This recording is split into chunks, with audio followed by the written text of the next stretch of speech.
This is the most misunderstood Bible verse. John 8 verse 7. This is talking about the woman caught in adultery. When they kept on questioning him, he straightened up and said to them, "Let any one of you who is without sin be the first to throw a stone at her." But in order to understand it, we must first look at the context.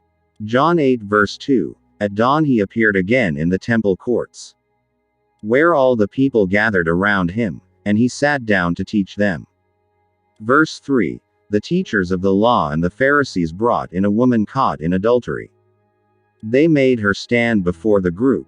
Verse 4. And said to Jesus, "Teacher, this woman was caught in the act of adultery." Verse 5. In the law Moses commanded us to stone such women. Now what do you say? Verse 6. They were using this question as a trap, in order to have a basis for accusing him. But Jesus bent down and started to write on the ground with his finger. Verse 7. When they kept on questioning him, he straightened up and said to them, "Let any one of you who is without sin be the first to throw a stone at her." What does this all mean? The Pharisees were the most educated law teachers in all of the world, and according to the law of Moses, which they lived under, they could only stone her if the man was there too. Leviticus 20 verse 10. If a man commits adultery with another man's wife, with the wife of his neighbor, both the adulterer and the adulteress are to be put to death.